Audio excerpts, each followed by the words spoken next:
हम्म. येनाक्षरसमाम्नायम् अधिगम्य महेश्वरात् कृत्स्नं व्याकरणं प्रोक्तं तस्मै पाणिनये नमः।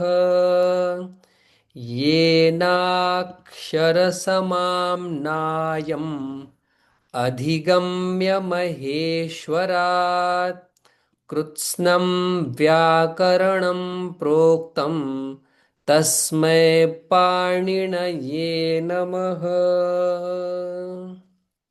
अर्थ आपण पुढच्या क्लासमध्ये पाहूया. आता आपण सुरुवात करतोय पटापट. आपल्या लाखापर्यंत संख्या आपण ऐकलेली आहे. आता इथून पुढे आपल्याला भरपूर किती शून्य आपल्याला मांडायचे ते आपण मी पहिल्यांदाच बघणार आहेत. शतमपर्यंत आपण पाहिलेलं आहे. शतम म्हणजे 100. ठीक आहे. मग त्याच्या नियमांविषयी आपण माहिती हळूहळू घेणारच आहोत. शतम म्हणजे 100. आता आपण एक एक शून्य वाढवत चालूया. नंतर शतम नंतर होतं सहस्रम. बघा, सहस्त्र म्हणायचं नाहीये त्या ठिकाणी, मागेही तुम्हाला क्लिअर केलं होतं. सहस्रम, विष्णू सहस्रनाम, सहस्त्र नाही. म्हणजे एक शून्य वाढवायचं आहे, 1000. नंतर सहस्रानंतर आपल्या सहस्रानंतर आहे 10,000 साठी अयुतम. अयुतम, अजून एक शून्य वाढवायचं आहे, 10,000. तर मजा आहे. पुढे लाख सांगायसाठी आहे लक्षम, म्हणजे 5. 5 शून्य. बर. नंतर प्रयुतम. प्रयुतम 10,00,000. प्रयुतम 10,00,000 म्हणजे 6 शून्य. 3 आणि 3 6. बर. प्रयुतमच्या नंतर आहे प्रयुतमलाच एक दुसरा ऑल्टरनेटिव्ह शब्द नियुतम. नियुतमचा पण अर्थ काय? 10,00,000च होतो. मग या प्रयुतम आणि नियुतम 10,00,000 म्हणजे किती? 6 शून्य. कोटीही. कोटीही म्हणजे 7 शून्य. एक, तुम्हाला चष्मा कुठे माझा? 7 शून्य म्हणजे 1 कोटी. मग शतम, सहस्रम, अयुतम, लक्षम, प्रयुतम, नियुतम, कोटीही. 8 झाले काय? थांबा, मोजूनच देऊया. 1 2 3 4 5 6 7. बर. कोटीच्या नंतर अर्बुदम. अर्बुदम म्हणजे किती? एकावर 8. 1 2 3 4 5 6 7 8. बर. पुढे खर्वम. आपण ते अरब अरब म्हणतो ना, अरबोपती, खरबोपती, ते हेच आहे. खर्वम म्हणजे किती शून्य? 9. 1 2 3 4 5 6 7 8 9. खर्वम. मग आता इथेच लिहितो पुढे. बर. पुढे काय आहे? नीलम म्हणजे किती शून्य? 10. मग तुम्हाला जर एवढी संख्या बोलायची असेल तर आपण जो 1 2 3 4 5 6 7 8 9 10. बापरे, मग इथं थांबतो का आपलं संस्कृत? नाही थांबत. पुढे सांगतात पद्मम. पद्मम. बर. मग आता किती? 11. 1 2 3 4 5 6 7 8 9 10 11. पद्मम. पुढे शंखम. शंखम किती शून्य होणार आता? 12. शंखम 1 2 3 4 5 6 7 8 9 10 11 12. बर. महाशंखम. बघा, आता आपण सांगत असताना संख्या आपली कशी असते? 100 करोडचा घोटाळा, 100,000 करोडचा घोटाळा केला. आपल्याकडे इथे सांगायसाठी अ, आहेत. आता घोटाळे पण एवढे मोठे असतात की सगळे कमी पडतील. मग महाशंखम म्हणजे एकावरती किती शून्य? 13. 1 2 3 4 5 6 7 8 9 10 11 12 13. 13. मग शतम सहस्रम अयुतम आपल्याला काय फक्त लक्षात ठेवायचे कोटीपर्यंतच आपण वापरत असतो. सोपं सोपं. ठीक आहे. मग महाशंखम पर्यंत आहे म्हणजे एकावरती 13 शून्य. कोटीवरती 7 आहेत. मग 13 म्हणजे खूप मोठं गणित झालं हे. मग आता आपल्याला एक छोटासा नियम सांगतात. ते काय नियम सांगतात की शतम, बघा आता नियम सगळ्यात महत्वाची गोष्ट आहे. नियम काय सांगतात? शतम पासून ते अयुतम आदी सगळे जे शब्द आहेत पार आपण म्हणूया महाशंखम पर्यंत. महाशंखम पर्यंत कसे चालणार हे शब्द? हे सगळे शब्द एक वचनात चालतात. चालतात म्हणजे एकवचन आणि नपुंसकलिंगमध्ये चालतात. एकवचन, एकवचनात, एकवचन नपुंसकलिंगात चालतात. म्हणजे कशासारखे चालतील ते? वनम सारखे. नपुंसक लिंगात चालतात. म्हणजे पुढे लिहितो वनम, वनवत लिहितो. म्हणजे वन शब्दाप्रमाणे ते चालतात. मग शतम आणि एक वचनात चालतात असं त्यांनी म्हटलेलं आहे. पहिलं एवढंच आपण लक्षात घेऊया. बर. मग उदाहरण सांगताना असं म्हणू शकतो आपण, शतम गृहाणी. शतम गृहाणी म्हणजे 100, काय म्हणणार आपण? 100 घर. किंवा सहस्रम छात्राः, त्यांनी दिलेलंच उदाहरण घेतोय. सहस्रम छात्राः. सोपं. ठीक आहे. अशा प्रकारे बहुवचनामध्ये आपण ते वापरतो. मग शतम पासून महाशंखम पर्यंत एक वचन नपुंसकलिंगात नदी व वनम सारखे ते चालतात. मग कोटी शब्द पण वनासारखं चालेल का हो? कारण की कोटी शब्द तर इकारांत स्त्रीलिंग आहे आणि वन शब्द तर अकारांत आहे. मग इकारांत कधी अकारांत सारखा चालेल का? नाही चालणार. म्हणून ते आपल्याला सांगतात कोटी शब्द जो आहे, कोटी शब्द हा स्त्रीलिंगामध्ये चालेल. बघा स्त्रीमध्ये 3 येतात. स्त्रीलिंगामध्ये चालेल. म्हणजे कसं चालणार तो? आता आधीच आपल्याला माहिती. काय माहिती आपल्याला? तो चालणार मतीवत. वत शब्दाचा अर्थ सर्वांना ज्ञात आहे. मतीवत म्हणजे मतीही मती मतयः असा तो चालणार आहे. ठीक आहे. हे मुख्य होतं. आता याच्यानंतर खूप छोटे छोटे छोटे छोटे त्यांनी नियम दिलेले आहेत. ते आपण बघण्याचा प्रयत्न करूया. माझं म्हणणं असं होतं की डायरेक्ट संख्याच आपण काही पाठ संख्याच वाचायच्या. मग त्या वाचून वाचून संख्या आपल्याला येऊन जातात. मग आता अजून एक नियम मला सांगायचा नाहीये, पण माझ्या तोंडापर्यंत तो आलाय म्हणून सांगतो. कळला नाही तरी चिंता करायची नाही. ठीक आहे. बघा त्यांचं असं म्हणणं आहे की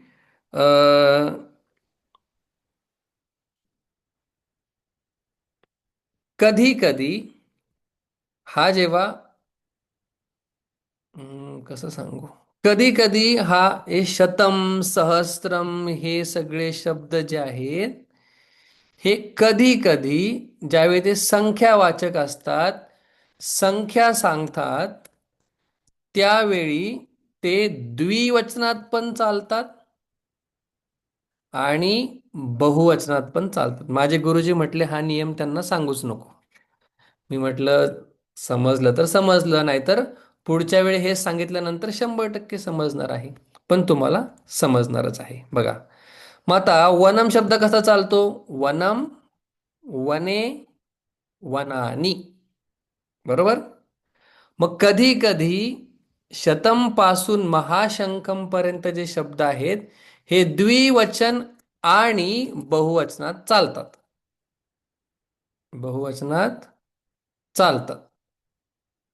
बघा, मग आता मी जर असं म्हटलं, बघा लक्ष द्या. शतम, शतम म्हणजे किती रुपये सांगा? 100. 100. आणि शते म्हटल्यानंतर काय होईल? वनम वने. शतम शते. बोला. 100. नाही. शतमी. शतमी. 100 हे द्विवचन आहे का? शते हे द्विवचन आहे का? शतं शते शतानी. हे बघा, वने म्हणजे काय सांगा? किती वन? आणखी वने. 2 वने. 2. 2. 2 वन. मग शते म्हणजे किती? 2. 200. 100. राईट. हा, 2 2 100. मग शतक. आता 2 शतक. शतानी म्हणजे काय? अनेक अनेक शतक. अनेक 100. हा, अनेक 100 म्हणजे किती सांगता येत नाही मला. इतकं कळालं? सोपं आहे, म्हणजे तुम्हाला कळालं. हो. आता जर मी म्हटलं की अ, द्विशतम म्हणजे किती रुपये? द्वि, द्वि म्हणजे 2. शतम हा, म्हणजे 100. 2. हा, 2 2 100. 100. बर. त्रिशतम? 3 100. 3 100. ठीक आहे. आता जर मी असं म्हटलं की बघा, द्विशते म्हणजे किती रुपये होतील? 200 रुपये. 200. अहो, 200 तर इथं झाले का नाही द्विशतमनी? त्रिशतमनी 300. अरे हा. मग जर मी द्विशते जर म्हटलं, द्विशते म्हणजे किती झाले? नाही कळलं? 200. No no. बरं, शते म्हणजे सांगा किती शते? अहो, शते म्हणजे आता सांगेन तुम्हाला. 200. शते म्हणजे किती? 200. म्हणजे 200. दोन शंभरच्या. हा. हा. हो. मग द्विशते म्हटल्यानंतर किती झाले? म्हणजे 2 असं जर आहे. हा, 2च 2 झाले ना. 200च्या.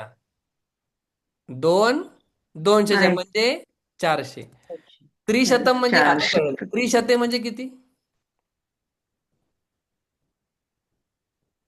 3 आता 100. 606. 600 म्हणजे अ, 200च्या 3.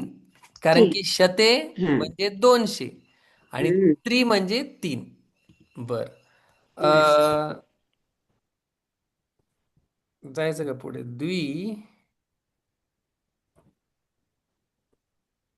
शताने. द्विशतानी म्हणजे 2 वेळा सांगता नाही येणार आणि काय ना ते. अनेक अनेक शतक. हो. नाही ना. नाही, ते नको, तिकडे नको जायला. त्रिशतानी म्हणू शकतो आपण, द्विशतानी 2 3 कसं काय म्हणणार? ठीक आहे, एवढं लक्षात घ्या पहिला. ठीक आहे. खरं तर सांगायचं एवढंच आहे, शतम शते शतानी. कधी कधी ते बहुवचनात पण चालतं आणि द्विवचनात पण चालतं. म्हणजे माझ्याकडे 100च्या 3 नोट आहेत, तर मी कसं सांगणार? त्यातल्या तीन त्रिशतम नोटा पण आहेत. म्हणू शकतो, 300. त्रिशतक. शतक. हा. त्रिशतक. हा, त्रिशतक. आणि त्रिशतानी म्हटल्यानंतर नको, जाऊ दे. ठीक आहे. त्रिशता. एवढंच लक्षात घ्या, आपल्याला घ्यायचंय शतम, द्विशतम, त्रिशतम. एवढंच लक्षात. हे पण नाही घ्यायचंय, पण मी तुम्हाला, मला जेवढं कळलं तेवढं सांगितलं. माझं पण जरा डोकं इकडे तिकडे होत होतं हे समजून घेताना. चालते, चला. सोपं आपल्याला काय लक्षात घ्यायचंय? शतम पासून महाशंकम पर्यंत वनसारखे चालणार, एकवचनात चालणार, नपुंसकलिंगात चालणार. कोटी हा शब्द वनासारखा चालू शकत नाही कारण की त्याचा शेवट वेगळा आहे. शतम महाशंखम हे शब्द इथपर्यंत शब्द कधी कधी द्विवचनात पण चालतात, बहुवचनात पण चालतात. ठीक आहे. पुढे आता छोटे छोटे नियम आपल्याला ते सांगतायत, आपल्याला ते लक्षात घ्यायचेत. खरं तर नाही सांगायचेत पण काय दिले तर त्यांनी आपण पाहूया. बघा सगळ्यात पहिलं सांगतात की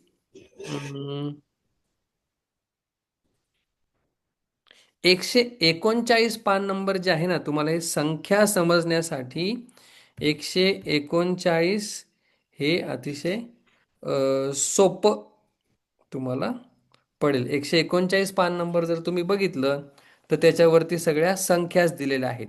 संस्कृत भारतीमध्ये सुद्धा कधीही संख्या ही कशी बनली, ती कशी बनली असं सांगत बसत नाही. डायरेक्ट तुम्ही संख्या एकदा सुरुवात केली का पटापट पटापट पटापट त्या वाचायच्या आहेत.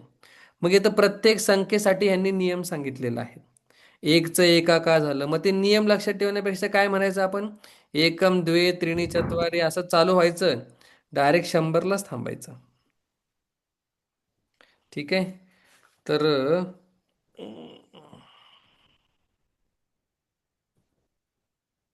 बघा एका ह्याच्यामध्ये त्यांनी भरपूर नियम सांगितलेले आहेत.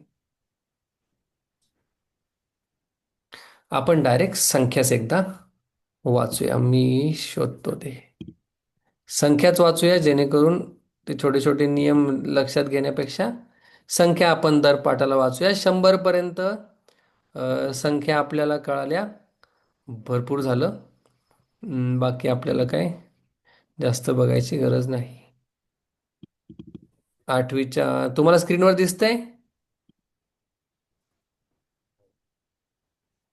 हां, नाही दिसत? नाही. काहीच नाही दिसत सर. ओके ब्लँक आहे. Okay okay. हम्म. आता हम्म. हा पावसाचे 5 पायऱ्या आलेले आहेत. बघा आहे, अ, बरोबर आहे. ठीक आहे. बघा एकम एकम द्वे हम्म. त्रीणि चत्वारि पंच षड सप्त अष्ट नव दश एकादश. मग ते तुम्हाला काय सांगणार आहेत की सगळीकडे एकच राहतं, म्हणजे एकत्रिंशत, एकचत्वारिंशत, एकनवती, एकषष्टी. फक्त एकादशला एकच एका होतं. मग आता हा एक एक नियम आपण लक्षात घेत बसायचं का? त्याच्यापेक्षा डायरेक्ट म्हणायचं एकादश. ठीक आहे.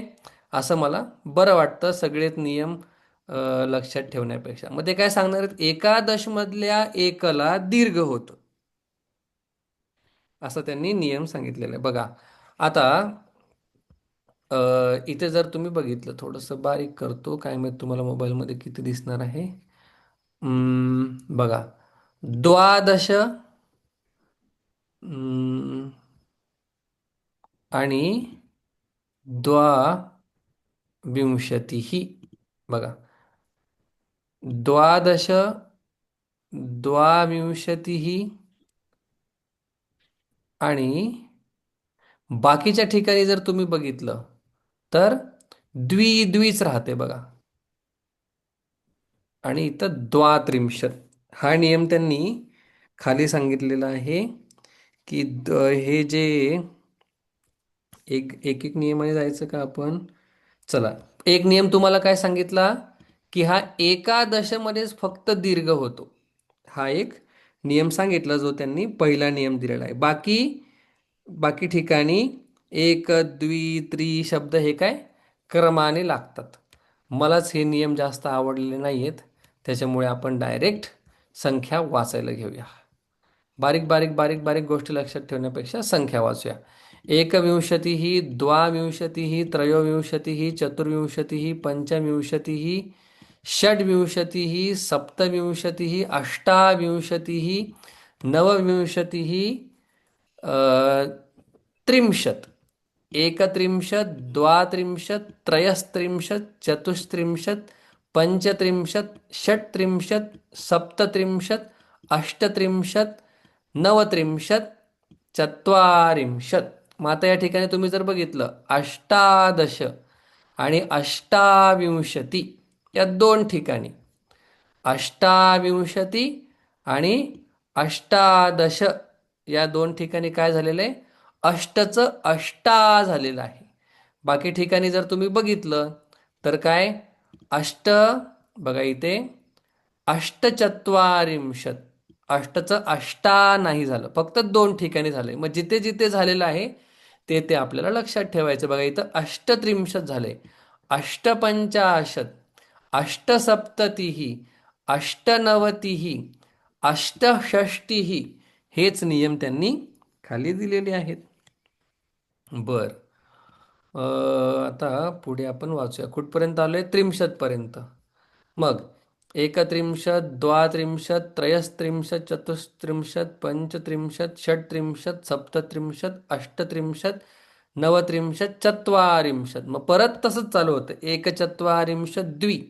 मग कधी द्वि होतं कधी द्वा होतं हे आपल्याला लक्षात घ्यायचंय. आपण बघितलं द्वाविंशती आणि द्वा द्वाविंशती आणि द्वादश याला काय होतं आणि द्वात्रिंशत या ठिकाणी द्वा होतं. बाकी सगळीकडे काय झालेलं आहे बघा द्वि द्वि पुढे द्वि पुढे द्वि असं थोडे थोडे नियमांनी काय आपल्याला लक्षात ठेवायचंय. मग चत्वारिंशत कसा चालणार एकचत्वारिंशत द्वाचत्वारिंशत सॉरी द्विचत्वारिंशत त्रिचत्वारिंशत चतुश्चत्वारिंशत पंचचत्वारिंशत षट्चत्वारिंशत सप्तचत्वारिंशत अष्टचत्वारिंशत नवचत्वारिंशत पंचाशत.